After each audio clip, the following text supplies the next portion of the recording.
Rangers get better, I honestly think it'll take a month or so for this team to continually mesh together. Could it be too late? No, I really don't. Unless they get so far behind that that you know they just have a hard time gaining ground. Someone may ask me right now the team that I'm most impressed with, because I said it in week one, if I'm not mistaken, week two of the Jimmy and the K show. I went through and I recapped last week of how I felt like the AL West would shape up. I'm impressed by Seattle right now. Seattle, if I'm not mistaken, is 4-0. They have the team lead. Oakland's right behind them at 3-2, if I'm not mistaken. Then you have Texas at 2-3. You have the Astros, I believe, at 2-3. And if the Angels win tonight, they'll be 2-3. You'll have three teams tied for 2-3. So this team, Texas, just got to find a way to mesh together. I don't think it's all the pitching staff's fault. I really don't. I think tonight's loss, by all means, was the fact that Kotz gave up a hit when he shouldn't have. They intentionally walked somebody, and when they intentionally walked them, that led to a good hitter coming up to bat and causing the 2 runs to come in, and that's that. Once you get to Grant Balfour of Tampa Bay, I honestly feel like it's lights out. I feel like he's a Joe Nathan, a Jonathan Papelbon. He's one of those guys. He's a Mariano Rivera that can shut the door when he needs to. So, with that being said, the Texas Rangers have a little ways to go. Do I think they're completely out of it through 5 games? No. I think this team's going to finally mesh, and it's going to probably take them, like I said, about a month to mesh. But once this team meshes, it's going to be lights out. The good news for Texas pitching staff is that tomorrow, April 6th, Yu Darvish will make his debut as the Texas Rangers. He had a stiff neck. They put him on the DL. I believe it was retroactive to March 21st, which actually gives him tomorrow to come off, or today to come off the DL. He had bullpen sessions in Texas and had no discomfort, so he's ready to lock and load for tomorrow, where we'll be happy to have his pitching back in our rotation. Let's go ahead and take a look at some other stuff I want to take a look at. I want to something that's laughable. We got a couple laughable stories. I don't know if any of y'all are keeping up with the Final Four or not, but before the Florida-UConn game, I don't know where many of our viewers are watching from. You can chat with us if you want to ask a question. You can chat via social stream to the right and just ask your question, or tell us how bad or good we're doing. But you can chat with us. We don't know where our viewers are coming from. We definitely want to know where they're coming from, so that we know where to mirror our sports stories. But this sports story is actually pretty hilarious. The Final Four is being played at AT&T Stadium, the house that Jerry built. And right before the game, Jerry Jones went up to the Florida coach, congratulated him, said good luck, all this other stuff. And Florida loses by 10 to UConn. My question to my viewers out there is Tony Romo the real curse for the Dallas Cowboys? Or is it Jerry Jones? Florida was a number 1 seed. Number one. They were beat by a number 7 seed, UConn. Now you've got number 2, Wisconsin. Number 8, Kentucky. This will be, if I'm not mistaken, one of the first finals in a long time that has not featured a number 1 seed through March Madness in the finals. So the real question is Tony Romo the curse for the Cowboys or Jerry Jones? A lot of people are saying, Tony Romo and Jason Garrett, I can't remember where they were seen at. They were seen at a basketball game.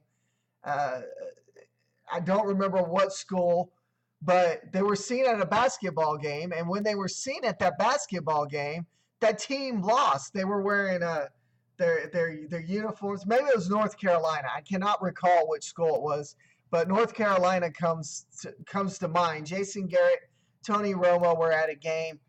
They were pushing for the team, and sure enough, North Carolina lost.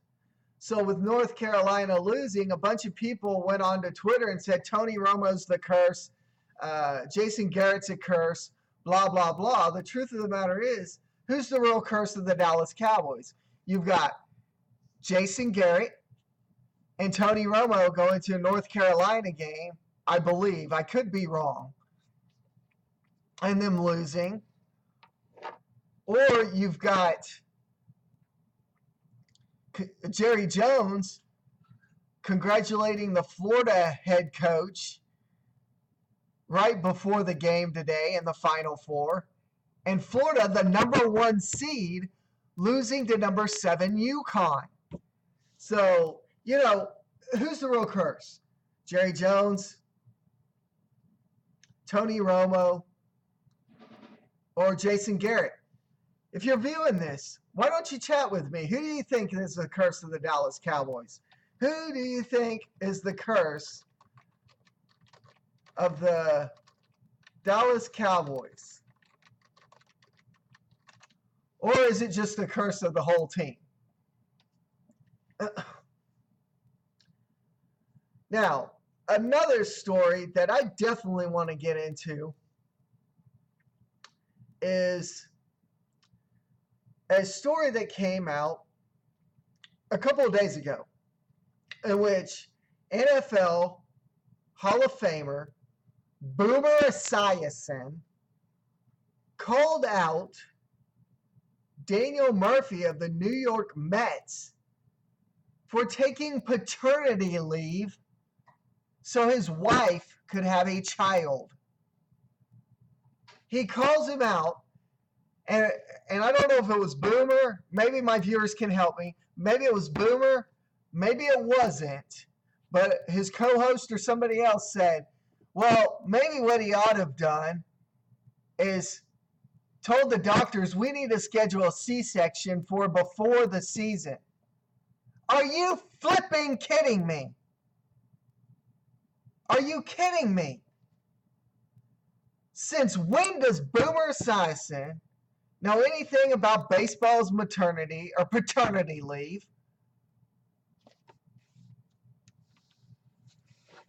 Or any radio host for that matter? Guys, why don't y'all just pipe down, let the guy enjoy his wife's and his new child in peace without somebody blasting him for taking paternity leave because he wanted to be there when his wife gave birth to their child. Are you kidding me? Boomer, I got something for you. Why don't you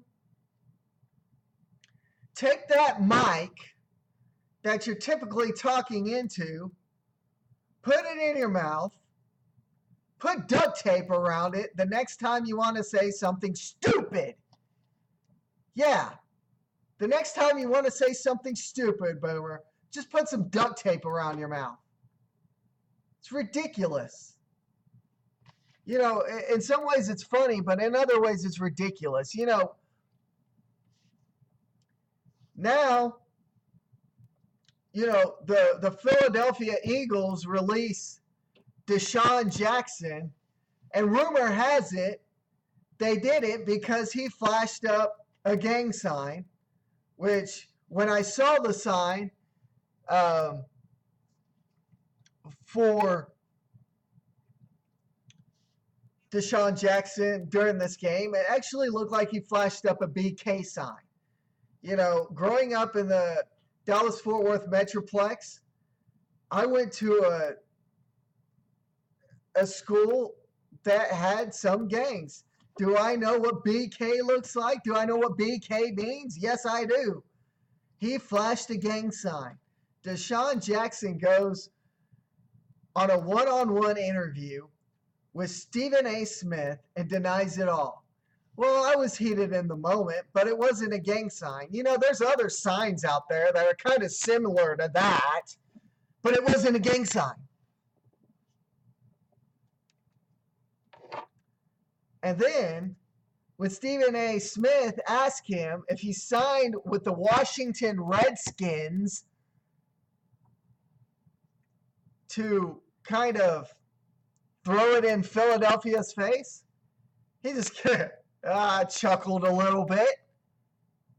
And then when he chuckled, he's like, nah, I'm not. I'm going to say Stephen A. Smith said that. You put words into my mouth.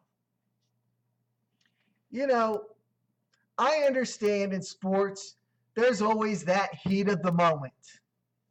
There's always that heat of the moment when you want to do something stupid, dare I say. So, you know, sometimes, for instance, let's say you're playing a ball game. But believe me, I grew up playing sports. I grew up playing baseball for the most part. And there were times when I mumbled stuff under my breath I probably shouldn't have. But, of course, I didn't make a big scene about it or throw a bat and then throw out 4-letter words or throw up gang signs or flip off the umpire or do whatever I had to do because I was mad. Players need to do something. You know, this is the problem from high school to college to pros. Most of the time, these guys go 4 years in high school. They'll go 1 or 2 in college and be like, I'm going to go to the draft. I'm a grown kid. I know what I'm doing. So, you know, I can do whatever I want. They'll get into the draft. They'll go play for a team, and they'll start doing stupid stuff. This is happening more and more. And honestly, this is why players should be stuck and required to play 4 years. Plain and simple as that. You come to our school, you go 4 years, period. If you want to play sports with us, you play 4 years. End of discussion. No ifs, ands, or heinies about it. That's the way we do this. Too many times these kids are coming into the NFL, MLB baseball, you know, basketball on 1 year of college, and then they're going into interviews saying that they're men. You're not a man until you can play up against some of the elites like Kevin Durant, you know, Russell Westbrook, Dirk Nowitzki, you know, James Harden, Dwight Howard, Scottie Pippen, Michael Jordan. You're not a man until you can play against those guys. You're not a man until you can pitch against Cabrera. You know, this business of them going to school for a year and coming out, going to the draft and saying, hey, I'm good, is ridiculous. And this is where I'll get into my Johnny Manziel rant.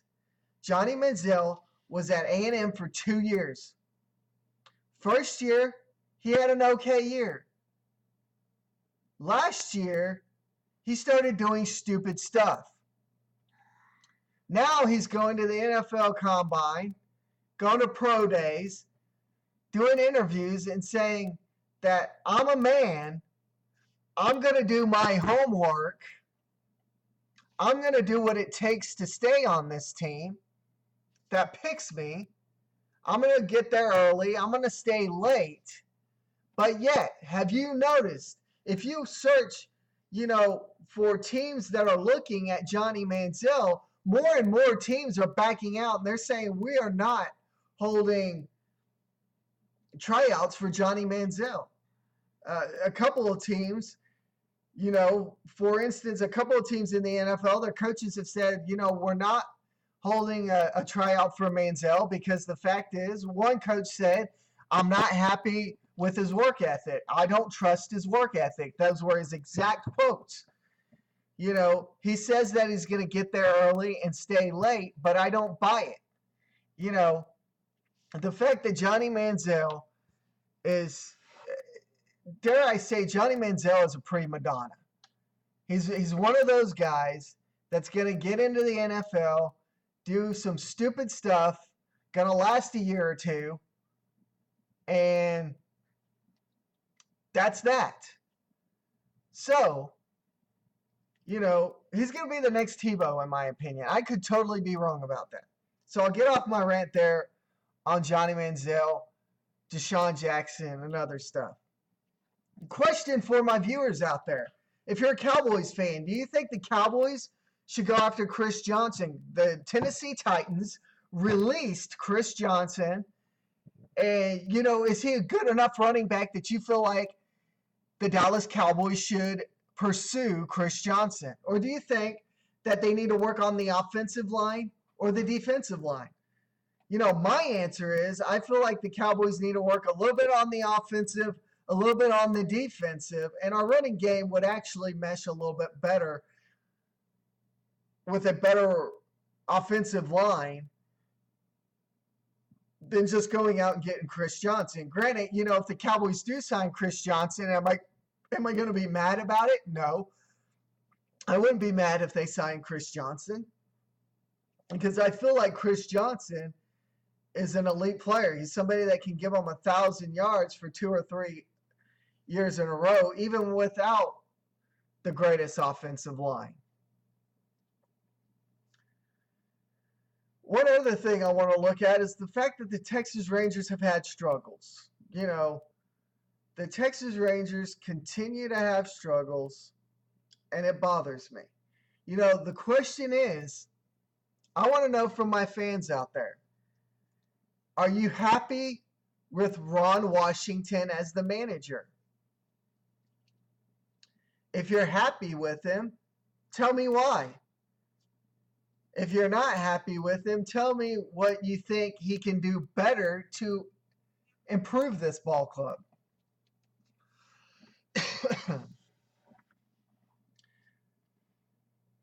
Honestly, I want to go and talk a little bit about the Houston Astros. I don't talk much about the Houston Astros, but the Astros won, if I'm not mistaken, 2 of 3 in their opener. They won the series against the Yankees. I was actually quite impressed by what the Houston Astros did against the New York Yankees because the Yankees didn't put up a lot of runs. And the Yankees continue to not be able to put up a lot of runs. Again, I think the Yankees are having that same meshing issue as the Texas Rangers are having right now. When you get new faces on teams, I think this is what people really don't understand is it takes a little while for those players to gel, for them to mesh. And, Fielder, it's going to take time for him to mesh. McCann in New York, it's going to take time for him to mesh. There's other players in New York. I can't remember exactly. Tanaka actually pitched his first win a couple of nights ago. And, my problem with Tanaka is I don't think he's Yu Darvish. I really don't. I don't feel like he's the next Yu Darvish. I think personally that, hey, there's Nolan Ryan. He's in my background. Everyone say hi to Nolan Ryan. Yeah, every once in a while, guys, Nolan Ryan will peek in on our show. I'm actually sponsored by the Texas Rangers and Nolan Ryan. Notice I didn't say the Nolan Ryan, so hopefully I can't be sued. But you know, Texas and New York are going to have those same growing issues because they've added players. They've added players that it's going to take a little bit of time for them to mesh. Another team in the AL West, honestly, that I'm impressed by is, don't laugh at me, the Los Angeles Angels. I believe the Angels won their first game last night, but they were winning tonight against Houston. Josh Hamilton had hit his second or third home run of the season and 2 nights. So the question is Hamilton's bat finally coming alive in Anaheim? Because the big question for years was, or for last year was, they bought into a washed up player in Hamilton. And so, a lot of people didn't feel like they were going to expect a lot out of Josh Hamilton this year. And the last couple of games, he started to turn up the heat a little bit, kind of showing the world that Josh Hamilton is still alive and that he can still make plays and still hit home runs. The big problem with my AL West review, and if you're viewing this, you can view all of my Ustream videos on Ustream through the Ustream site, and just go on back. You can click on them and they'll play. The first week's show, or second, I cannot recall which one, I went through and did a show on how I felt like the AL West would fare this season. I believe I recapped that during the Rangers recap of opening day on Monday. So if you just go back the one last show, which would be 6 days ago, I believe, or 5 days ago, you would actually get a recap of that, of how I felt like the AL West would go. I will not go into that again because I've already went over it twice. But I really do think after what Seattle's done so far through 4 games this season, what the Angels have done so far, if the Angels' bats come alive, this is what gets scary, in my opinion. If the Angels' bats come alive, their pitching staff meshes the way they were supposed to mesh last year and the year before, the Angels could very well run away with the AL West. Seattle could run away with the AL West. You have Texas, who's kind of banged up right now, and Oakland, who's banged up. And you've got Houston, who's just trying to muddy themselves through the waters right now and just trying not to lose 100 games, which honestly, in my opinion, I've went on several sites and revamped on how I felt the AL West would go. And, I will give you this. I feel like the Astros, and I wholeheartedly believe this, I feel like the Astros will finish third in the AL West. I could totally be wrong, especially the way that the first 5 games have went through the season. But it's a 162-game season, so, anything can happen. I do feel wholeheartedly that the Astros could finish third in the AL West. They added some pieces. They picked up some veterans. They've got a young team that is fast. This team is starting to somewhat, in my opinion, mirror what the Texas Rangers did a few years ago. The fact that Nolan Ryan is there in some capacity is only going to flame that fire and make the desire better for the Houston Astros. So I will stick with the fact that I feel like the Houston Astros could very well finish third in the AL West this year. Their offense clicked during the Washington series, which was good. 2 or 3 games they took from New York. And the pitching staff and their offense meshed quite well. Last couple of games, not so well. But you look at it. You look at what the Angels can do. You look at what, if everything gets going for the Angels, they could wind up on top. Seattle could wind up on top. You know, Oakland and Texas are injured right now. If Oakland and Texas remain injury prone and where everyone's going down at the drop of a hat, those teams could very well be on the bottom. Not that I'm saying that they will be, but they could very well be on the bottom, leaving Houston to be that third place team. You know, but if you look at the AL West as of right now, if all these teams mesh together, with the exception of saying the Astros finish last. Let's say they finish last, all right? Let's say they win 72 games, they lose 90. You still have Texas.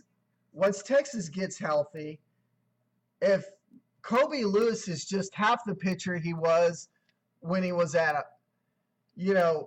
his top game, if Derek Holland is just half the pitcher he was when he was at his top game, if Profar comes back and does a quarter of what everyone expected, Soto comes back, does a quarter of what everyone expects, you could very well have Seattle, Los Angeles, Texas, and Oakland all fighting for that one spot in the AL West at the end of the season. Legitimately. But through 5 games, it doesn't look like it's going that way. What are your thoughts on the Texas Rangers? I know I've got viewers out there. I know people are watching. You know, I've got this chat room over here to my right. If you're watching, if I'm not mistaken, you also have the chat room. If you go to the menu here, you click on menu, you can see share, which I am typically the one that shares. You can drag down to chat.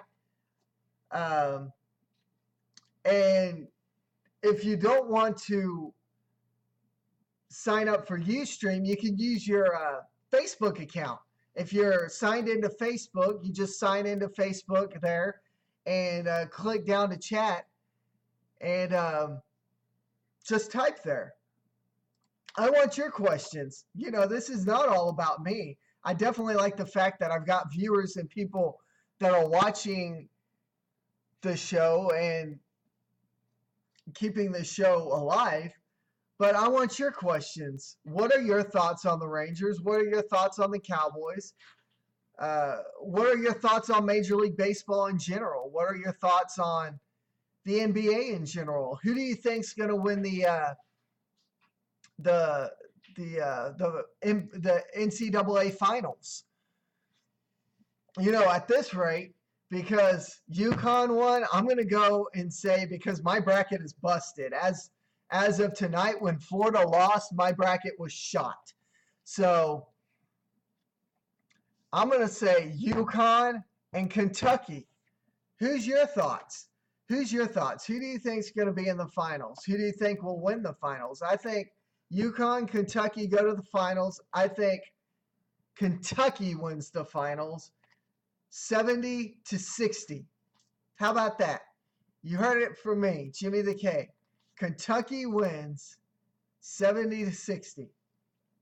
I'm glad I have viewers out there. I'm Jimmy the K. You remember, there are very easy ways you can get a hold of us. You can email us at allaboutsportszone@gmail.com. That's all one word, all together, all lowercase, allaboutsportszone@gmail.com. You can email us your questions. We definitely want to hear from you. Or if you're friends with me, or the Facebook page, All About Sports Zone. Or if you're not, if you're viewing this at a later time and not friends with us, just go to facebook.com/allaboutsportszone. The A, S, and Z are all capitalized. Click like our page. You can message me there. You can like our pages. You can like us through Ustream. Or if you don't want to do that, you can come on each and every Saturday night at 9 p.m. Central Daylight Time and chat with us live. I'm Jimmy the K, and I appreciate each and every one of you for tuning in. Until next Saturday, remember 9 p.m. Central Daylight Time. I'm Jimmy the K. Until next week, peace out.